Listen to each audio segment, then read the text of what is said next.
start. It's almost like the start of a new season. It's a strange thing for him to come into a job following the transfer window, and then obviously the enforced postponements that we saw with the Fulham and the Liverpool games, then the international break. He gave the non-internationals a week off to recharge and recover. Everyone then came back in on the Monday. All the travelling internationals were back with him on the Wednesday morning. So he's had a few days with them, but it's felt relaxed. But he's very good at getting his message across. He's been speaking to players independently, individually in his first few weeks in the job. He's such a good communicator as well, isn't he? So this period that you were talking about, Liv, a couple of moments ago, is going to be so crucial, isn't it? 9 games coming up in the month of October. He's going to learn an awful lot about the squad, isn't he?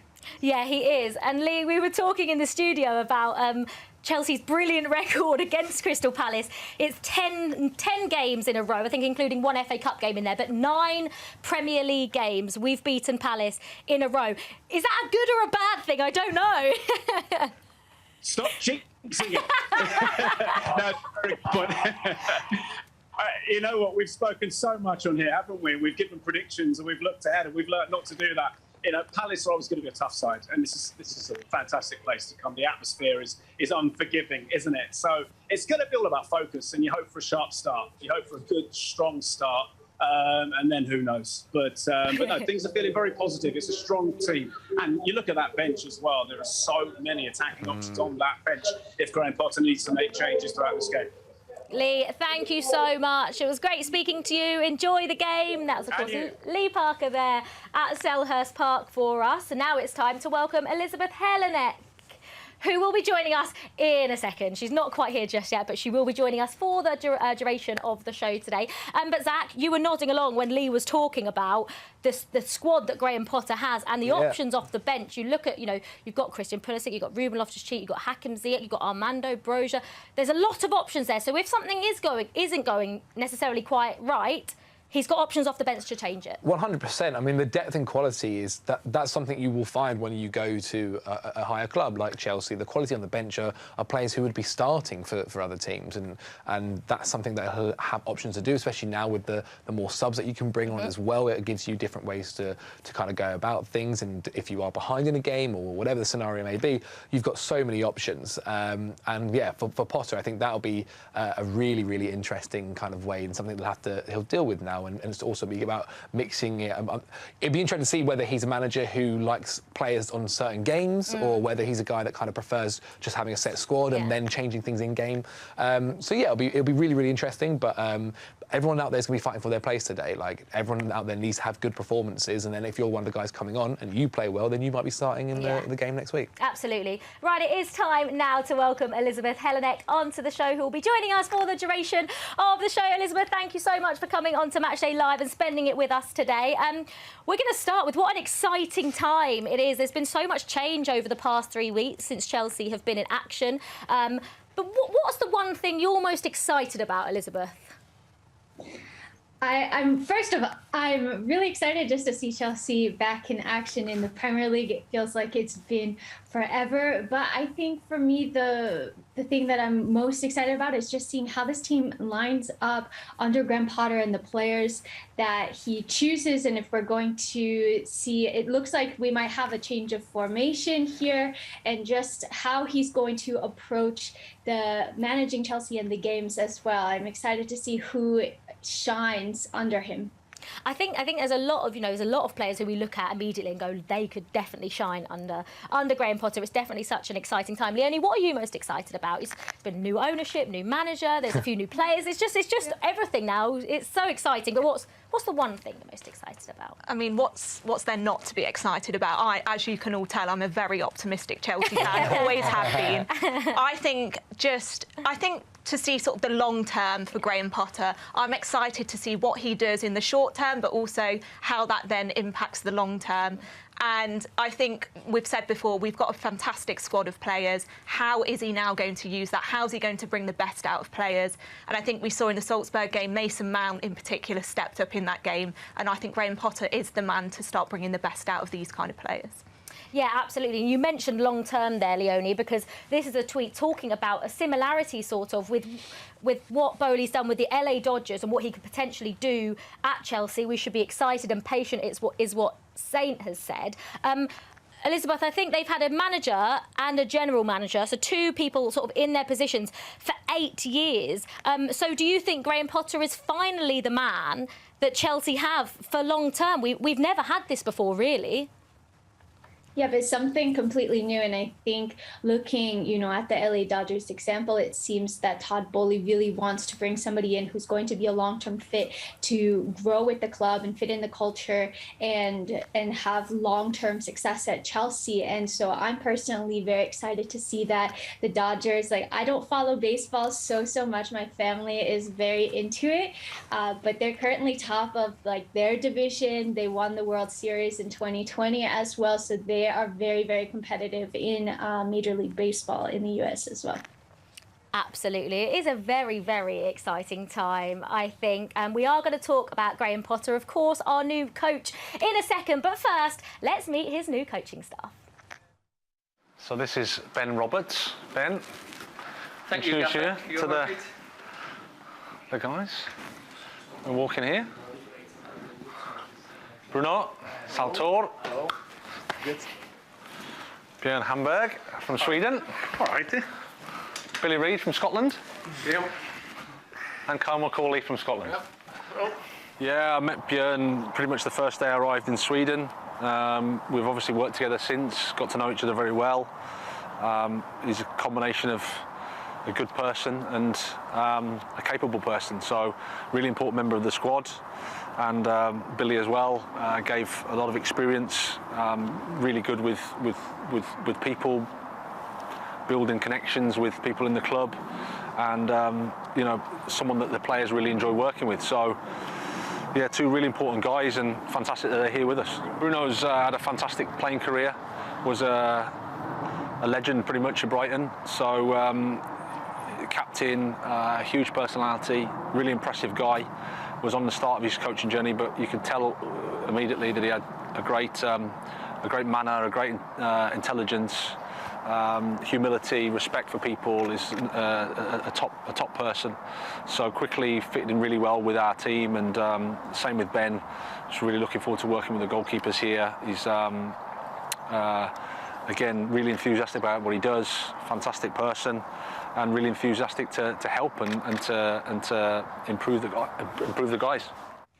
So what have you made there, Zach, of Graham Potter coming in and the way he's spoken, the way he's come out and spoke to the media, he's addressed the Chelsea fans? What have you made of that? I really like him. You've got a smile on your face. You've got a huge smile on your face. I just think he's funny, man. I really do.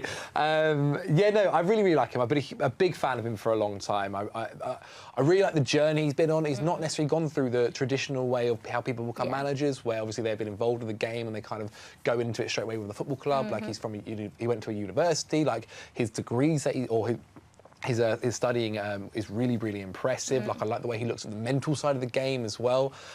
He's a really progressive coach and one of the kind of the new ones that have come through in this kind of era. So yeah, I really, really like him. And obviously we're talking about his backroom stuff there. Like these are guys that he's been with for a long time now, and obviously has the utmost faith and trust in them and backs their opinions for a long, long time. And so like even Bruno, who's quite relatively new to that staff, seems to have fitted in fantastically. And I mean, you only have to look at like what he's done with his previous clubs, where he went into a Brighton side that was playing under Chris Hughton, that not to no disrespect to them, but weren't necessarily playing amazing football, attractive football. Potter came in, absolutely changed it up, and no matter what players he's got, he seems to get the absolute best out of them, and they all love him as well, which is always a great sign. And you mentioned there the style of football. There is a few tweets that we can see for people talking about that style. Goyo said an exciting appointment for Chelsea. His style of play and identity is something to look forward to. I think he has enough firepower to establish his ideas and propel the club to plenty of success. And this has been a common theme, I think, around Chelsea fans and other fans. Most people talking about how excited they are that he's going to inject his philosophy of playing football and his playing style, that I think a lot of Chelsea fans do want to see, that lovely attacking, free-flowing football. I mean, it's an enviable philosophy, someone said, of the game. Let's get behind him and enjoy the ride. Leonie, that's one thing, like I say, that a lot of Chelsea fans are looking forward to, is Graham Potter's football is absolutely brilliant to watch. It's eye-catching. Brighton last season especially were just unbelievable on the ball. And is that something you're excited to see amongst this Chelsea team as well? Absolutely. And I think one of our problems this season and the end of last season was scoring goals. And Potter is the man to get those goals and, like we said earlier, bring the best out of players. But to play more fluid football, to play more pacier football. This is what we need to see, and we have the players to do that. So I'm excited. I'm excited to see how he sets up. I'm excited to see how he injects his own philosophies onto our team. It's definitely very, very exciting. Hopefully we will see it today on the pitch against Crystal Palace. Right, guys, are you ready? Because it is trivia time. We love this part. I don't know if Zach loves this part. Elizabeth, are you ready as well? Because this is getting harder. I'm so bad at trivia. This is a team effort, Elizabeth. We're not on our own. We're working together. So every show on Matchday Live, we have a piece of trivia that will take us. We have the whole game to come up with an answer, and we'll come up with one together, won't we? Cool. So shall we have a look at what the trivia question is today? Name 2 of the 4 I have no idea. 4 scorers in our 4-1 FA Cup 5th round win over Crystal Palace in February 1970. Okay. I'm just looking at the pictures, trying to take out some names. Okay. Okay. This one is going to be interesting, guys. So 4 different players scored, so we have to come up with 2 names. 2 names. Two of the 4. 2 of the 4, yeah. 2 of the 4 names. Okay. So we've got to get half. Come on, guys. How are we feeling about this? So confident, so confident. The faces say it all. But guys, we've got a full match, a full Crystal Palace against Chelsea match to come up and think of an answer. And fingers crossed, we get it right. Well, of course, one of our players, Ruben Loftus-Cheek, who is on the bench today, spent a year on loan at Crystal Palace, and he caught up with us earlier this week. Ruben, you had a successful loan spell at Palace a few seasons ago. How did that help you when you returned to Chelsea? Helped me massively. I was 20 at the time, and I was seeking first team football. And Palace was a club who came up, and Frank de Boer wanted to work, and I wanted to play under him, and he had a good philosophy going into the season. Didn't have the best start to the season, and Roy came in, and I really developed under Roy. And I got so much first team football, and I felt like I matured as a player, and I came back ready to play at Chelsea. So that was a really impactful year for my football. And how much do you enjoy going back there, and do you have any particular memories from Selhurst Park? Yeah, of course. I love going back there, and I have a connection with the fans still, which is really nice. The stadium is so loud and so much energy in it, which is obviously not going to be good for us when we're there. But yeah, a lot of really nice memories, especially scoring there and my first goal and my last goal towards the end of the season. Yeah, so I look back with happy memories of that place. Well, of course, it was Ruben Loftus-Cheek and Conor Gallagher who both had successful loans, I think definitely successful loans at Crystal Palace. Both are on the bench today, so will they come on against their former club? Right, the teams are out on the pitch. They're warming up at Selhurst Park, so let's join Matt Davies-Adams and Jason Cundy, who'll be taking you through it. Wherever we go, Trivago is with us, and now they bring us to Selhurst Park to follow the warm-up of the Blues for the match against Crystal Palace. Right, let's get straight into our 3 points for 3 points today. The first one, Jason, play forward-thinking football. Chelsea criticised in the past for knocking it side to side too often. Took noticeably more chances, actually, in the last match against Salzburg, as long ago as that was. Is that something you're expecting to continue today? Yeah, good afternoon, everyone. Yes, but he passed the ball side. Watch where you do this now. You want to draw Salzburg onto us, and they actually sat very deep. There's a clip earlier that's a little bit of the game, but look at the way they come out now. This is what you want. Now the space opens up inside the middle of the park. Jorginho plays the ball first time. Now all of a sudden we get ourselves out. Brilliant piece of skill down the right-hand side, and look at all of a sudden we've turned what looked a really. I felt Salzburg would have been happy with where we were at that particular. Look at how compact and tight they are at the back. Reluctant to come out and press the ball. So you try to draw them out. So there is a purpose to going backwards and sideways. Again, Thiago goes out. Now there's a man that's come out to press the ball. Then that space opens up in the middle of the park. That's what you want. What you don't want is for them to sit deep, compact, tight, organised. Now all of a sudden a brilliant run from Havertz, couldn't quite get his touch right on that occasion in the end. We picked the ball up again. Look up now. Look at the minute. 2 minutes in, they don't want to come out. They're sitting tight. They're going to have a 4-5 across the middle of the park. Cucurella again plays the ball back. So you're trying to draw. You see the run there. He was reluctant to come out and press the ball. So sometimes you've got to then force the issue. We do really well. Put the ball on the right side. It's a lovely cross from Reece. Or it should have been a lovely cross from Reece, I'll say. But that's how you want to draw them onto you to create the space in the middle of the park. And when the ball goes out to Reece will be disappointed with that cross, obviously. But yeah, so there's a reason and a purpose to why you go backwards and sideways, but then eventually the third or fourth pass has to go forward. So yes, really great examples there of how you can try draw a team onto you.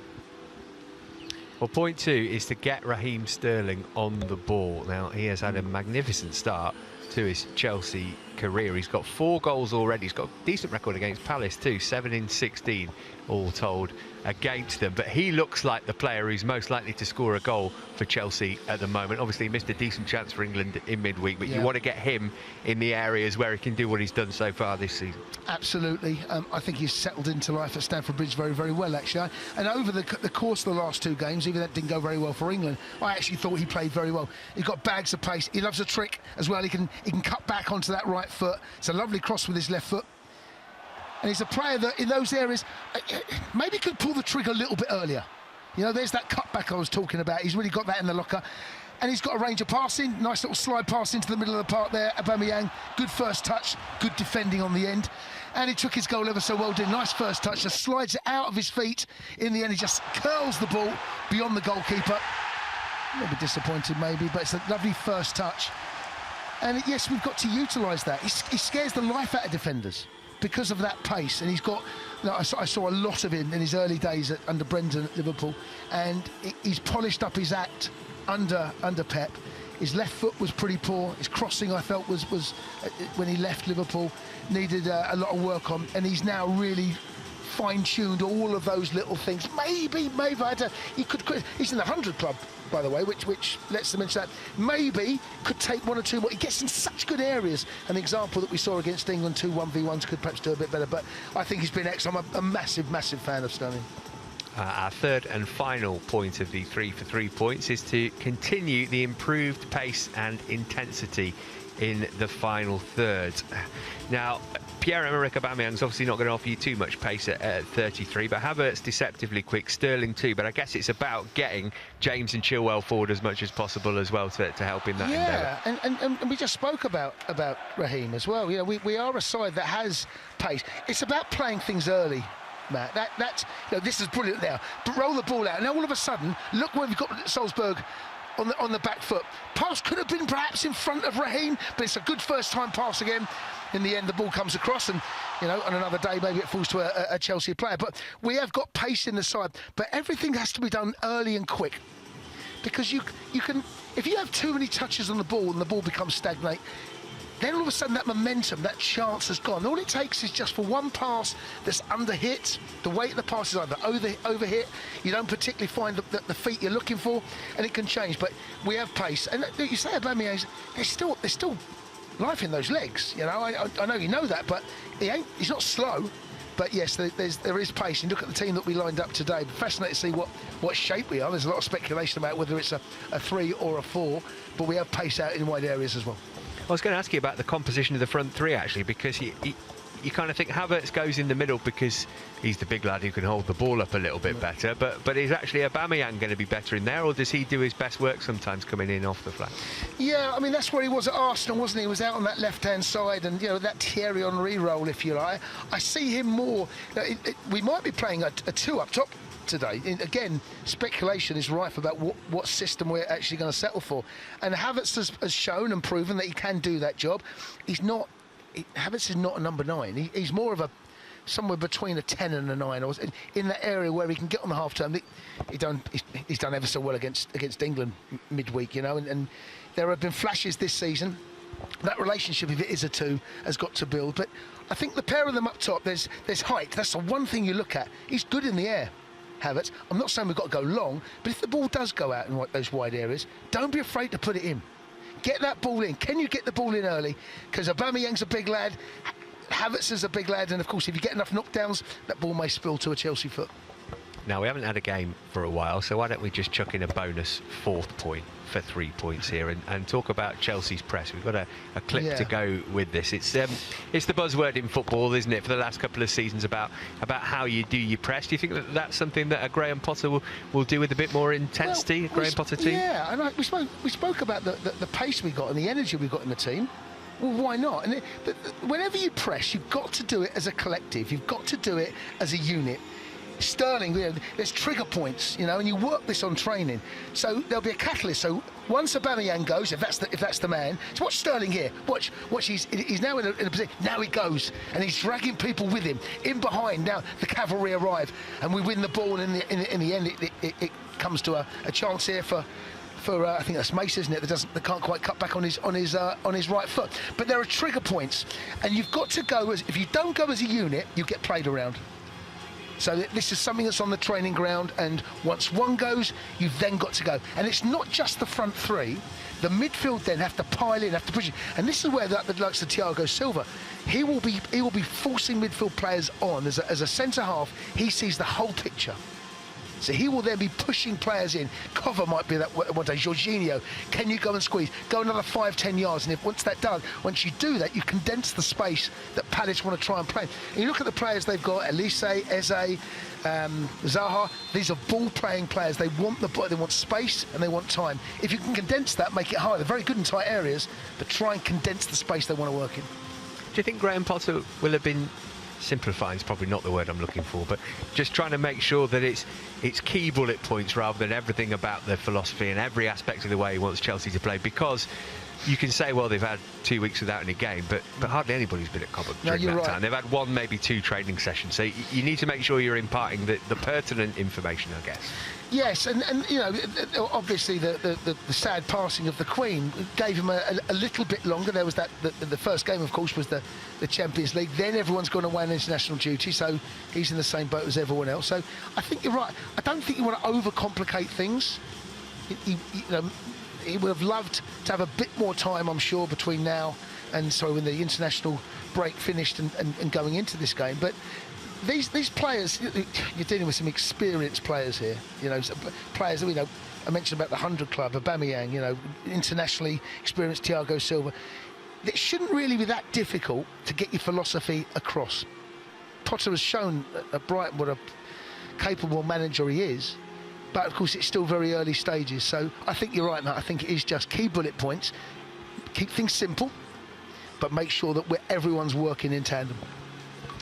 Palace haven't had a game of any form, Premier League or otherwise, for a month. Is this a decent time of the season to be playing them? They've only got 6 points from 6 games, just 1 win so far. They had a bright start to last season, didn't they? It's been a bit flatter this time around. Yes, it has, and it's gone under the radar a little bit. This is a big game.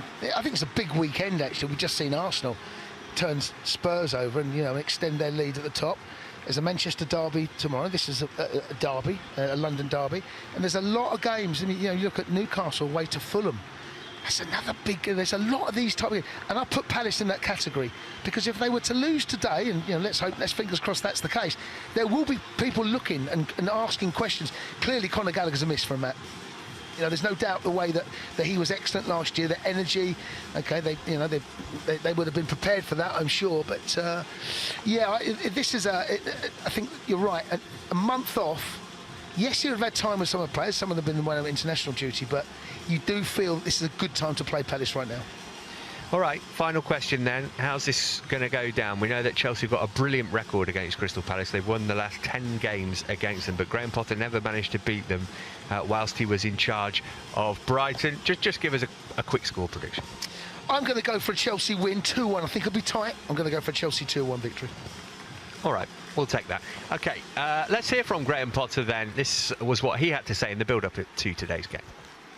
Yeah, it's been really unique, I would say. Quite surreal. Like you say, 20-something days. And this is the first game, so I think that's probably a little bit of a record. But as I always say, we can't do anything about what's happened. Cancellations were what they were. We understand the reasons why. Now it's a case of being really excited for the start of the season. I mean, it feels like that, even though it isn't. It feels like a new start, you know, because of the sort of weeks without games, and it gives you a little bit of pre-season feel, but it isn't. It's just international break. It's just been so many different things that, yeah, we're looking forward to for the game. Well, the international break's always a challenge in terms of you don't get to work with the players. That's the main bit, but at the same time we always know that that's the case. It is part of the schedule. There's nothing for us to complain about. It is what it is. Then you have to use it as well as you can, which is work with the guys that are here, take the time for some planning, take the time for some analysis, take the time for some thinking, and then get ready for the next 6 weeks, which is going to be very intense. Hopefully you want all the guys to go away and come back in a good place, which they all are, thankfully. So again, looking forward to the game. It's a fantastic place. My first impressions are really positive. You can see the history, you can see what's been achieved here. It's amazing. So people have been very friendly, trying to get to know everybody. There's loads of people. We've had a bit of some social activity just to break some ice and just to get to know people in a different way. So that's been good. We've used the time well there. No, really happy to be here.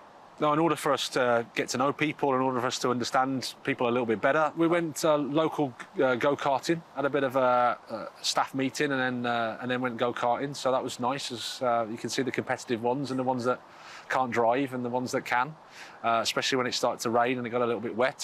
So that was quite nice. We went out for some food afterwards. So again, just to meet people and speak to people in maybe outside of this work context is important, because the environment here is really important for how we want to go forward and the type of place we want to create here. So the more we can get to know, the more we can understand people, the better. Selhurst Park's always a challenge to go there, and Patrick's done a fantastic job. The team's a strong team, an organised collective, and lots of really strong individuals. So we know that, we're looking forward to it. The boys are ready, the boys are looking forward to playing. But yeah, we have a huge respect for the challenge that awaits us. Very, very exciting, isn't it? Graham Potter in charge of his first Premier League game, Elizabeth. And one thing I think that we've seen from this team news is Kai Havertz playing alongside Pierre-Emerick Aubameyang, or maybe slightly off Pierre-Emerick Aubameyang. But does that suit Kai Havertz, playing off a sort of a central striker? I think it does, because it also takes the pressure off of him as being the sole goal scorer in the team. And you have Pierre-Emerick Aubameyang, who he can play off of, who you know is a fantastic goal scorer and can get those goals. And I think that that's going to allow Kai Havertz to have a bit more freedom on the pitch as well. So I'm excited to see if we find his best position. I feel like he can play kind of all across the front three in attacking positions, and how he gets on today. Yeah, definitely. Well, speaking of Pierre-Emerick Aubameyang as well, his former club Arsenal were in action in the early game today in the Premier League. That game finished 3-1 to Arsenal, who go a few points clear at the top of the table. It's all about the derbies today. You've got Crystal Palace, Chelsea, is a London derby in the Premier League this weekend. Then, of course, you've got the Manchester derby on Sunday, and you've got a Midlands derby on Monday as well, and obviously the North London derby finished earlier. Yeah, Leicester. Leicester against Forest, another Midlands derby. So it's derby day in the Premier League this weekend, and we've got a big London derby, Zach. Another one of the players I would just want to speak about quickly is Mason Mount. Could be playing a 4-2-3-1. We could be playing a 4-3-3. A position where he can almost play a number 8. Is that his best position? Yeah. I think it's the way you see. It's basically Mason Mount's best position is wherever he can get on the ball the most. Yeah. That's really it. And whether that is in the 10 position or the 8 position, wherever he can get on the ball the most, and you can get the most out of him creatively, him working hard off the ball as well, because as he does so well, that is his best position, wherever that may be. I think Potter's going to find him a really, really enjoyable player to coach, and someone that he can kind of mould into the exact player that he wants him to be. So yeah, I think he'll be happy no matter where he's playing. Even if he's off the right, if he's getting the ball, then I think he'll be happy. Yeah, definitely. And Kepa's in goal today, Leonie. Mendy still hasn't recovered from that injury, but it looks like he will be back soon. This is going to be an interesting decision from Graham Potter. Once he's got both those goalkeepers fit and ready, who he's going to go for. I mean, do you think Kepa's done enough to sort of keep his place? What do you think? I mean, I think Kepa is a fantastic number 2. I think we can all agree on that. He steps up when he's needed. And, you know, I think with Mendy, yeah, he does lack confidence sometimes, I think it's fair to say. But I think this is a great position for Graham Potter to be in because they are two brilliant goalkeepers and they have different strengths themselves. So this is a real chance for Kerr to step up today. I mean, he's playing because Mendy's obviously out through injury, but when it comes to Potter deciding, OK, who do I play in goal, I think it's a nice dilemma for him to have. Yeah, definitely. And Elizabeth, Wesley Fofana comes back into the starting 11. Got some smiles here in the studio. He's going to be, his pace, I think, is going to be very important today, coming up against, you know, an attack of Michael Olise, Ebere Eze and Wilfried Zaha, three players who are very quick on the counter-attack. So Wesley Fofana is going to need to be just on point. He's going to need to be focused, isn't he, today? You read my mind, because as soon as you mentioned Fofana, I was like, we need him for his pace. And I think that that's something that we saw when we played for Salzburg with the back four that we had, that we are lacking a little bit of pace in that back line. So I think that Fofana is going to be able to compensate for that, but he's going to have to be absolutely 100% focused, because if he digresses at all, they're going to be able to take advantage of that. Definitely.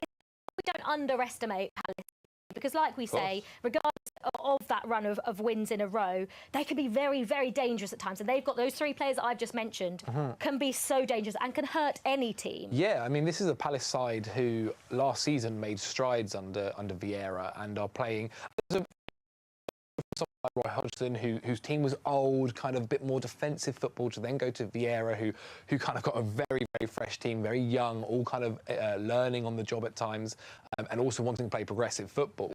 They're a very, very different side to what they used to be, and I think like Palace fans are really, really happy to be watching what's happening, and definitely with the players they've got players there that can hurt us, that have hurt us before. Yeah. And there's even players like Gehi, who we know of very well, that we've got to, who's a fantastic defender, so we've got to be aware of.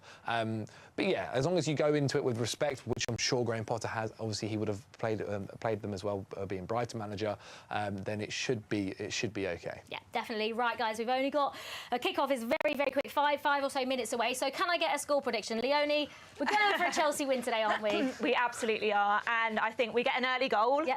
We'll get another goal, and we won't concede. I'm going 2-0. Love that. So you got 2-0. Zach, what are you going for? Let's say 3-1. 3-1. I like that. And Elizabeth? I'm going to have a combination of both of them. I'm going for a 2-1 score prediction. Nice. A 2-1 victory. That's what the guys on Matchday Live think. I'm also going for a Chelsea win, of course. But like I say, kick-off is quickly approaching at Selhurst Park. It's Crystal Palace against Chelsea. And it's time to head over to your commentary team for the game, Matt Davies-Adams and Jason Cundy. Thanks, Olivia. You join us just as the two sides are making their way out here at Selhurst Park. It's always a cracking atmosphere inside this stadium, isn't it? Especially on a derby day, and especially when you've been starved of Premier League action, as we have for so long. Chelsea's first game in the league since West Ham back on the 3rd of September. That was when Palace last played too. Chelsea have played Champions League football since then. Palace have not, so they will be chomping at the bit, these two, to get back going. Let's run you through the two teams in case you're late joining us. Chelsea have Kerr in goal. Then it's Reece James, Wesley Fofana, Thiago Silva and Ben Chilwell. I'm saying 4-3-3. We'll let you know for sure once the game kicks off. Mateo Kovacic, Jorginho the captain, and Mason Mount in midfield, with Raheem Sterling, Kai Havertz and Pierre-Emerick Aubameyang making his Premier League debut for the Blues as the front three. Palace have Vicente Guaita in goal. They're back for Nathaniel Klein, Joel Ward, Mark Gehi and Tyrick Mitchell. Then it's Michael Olise, Cheick Doucouré, Eberiche Eze in